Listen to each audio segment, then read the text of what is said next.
और जैसे अपना काम निकल गया, सांप के बच्चों ने सांप वाला काम करना ही था, एकदम से मुंह फेर लिया। जो दिन रात गुण गाया करते थे उनके लिए, उनको ऐसे लगने लगा कि ये जो भगवान मालिक जिसको हम कहते थे, ये शायद पता नहीं हमारा नुकसान करता है। भूल गए किए गए परोपकारों को। तो ऐसे लोग जब एक बार तो चलो मालिक को झांसा देने में कामयाब हो जाए, किसी फकीर के भोलापन, या उसको ये सोचे कि शायद फकीर को मैंने बुद्धू बना दिया, शायद उसके कर्म थे जो वो चरम सीमा पे पहुंच गया। लेकिन वो मालिक अल्लाह राम की रजा में रहने वाला फकीर जब ये कह सकता है कि जा चाहे तेरे पाप गुनाह तू रहमत पाएगा, तो वो ये भी कह सकता है कि ठीक है, एक दिन औंधे मुंह चारों खाने चित्त भी हो जाएगा।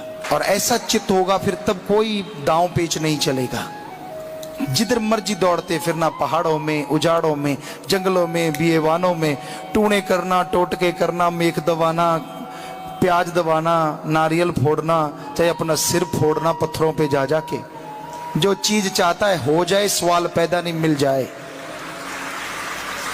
क्योंकि ये तो रब कहता है कि अगर मैं किसी को दुत्कार दूं तो मेरा संत फिर से रहमत करके उसे मुआफ करवा सकता है।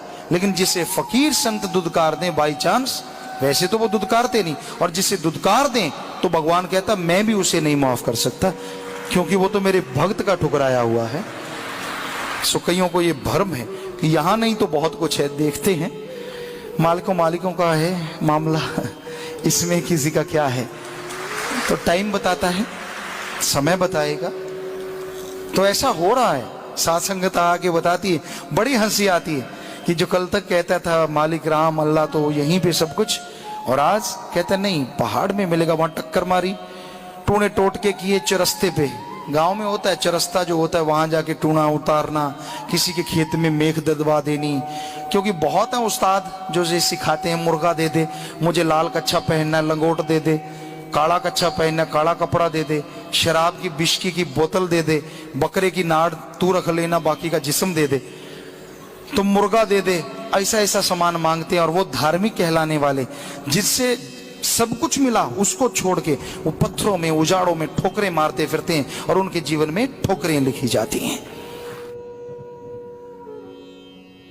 तो ऐसा नहीं करना चाहिए।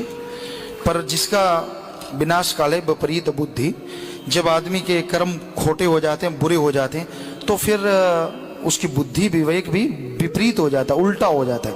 वो किसी संत पीर फकीर की नहीं मानता। बिगड़ा मन गुरु का ना पीर का। जिसका मन बिगड़ जाए, जिसका विश्वास डोल जाए, डगमगा जाए, वो ऊपर ऊपर से तो चाहे सजदा करता रहे, लेकिन अंदर से उसका मन उसको इतना सता देता है कि उसका यकीन नहीं रहता। और जब यकीन नहीं रहता तो रहमो करम भी उसके पास नहीं रहता। वो कोरा हो जाता है, खाली हो जाता है, और उसे किधर भी कोई सुख शांति आनंद नहीं रहता। तो इसलिए भाई मालिक का नाम जपना चाहिए, उससे की भक्ति इबादत करना चाहिए, मालिक से मालिक को मांगना चाहिए। डरिए उस मालिक से जो सब कुछ दे सकता है, वो ले भी सकता है। आपके कर्मों का ही फल नहीं कि आपको कोई रुतबा दे दिया, इसका मतलब ये नहीं है कि आपकी शातिरता या आपकी होशियारी ने सब कुछ कर दिया। ये तो मालिक की कृपा दृष्टि ने कर दिया, उसकी दया ने कर दिया।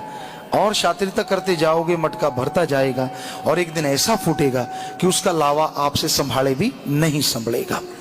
इसलिए बुरे कर्म नहीं करने चाहिए, गलत कर्म नहीं करने चाहिए। मालिक से मालिक को मांगो, अल्लाह वाहिगुरु राम से राम को मांगो, तो दोनों जहां की खुशियां वो आपको बख्शेगा।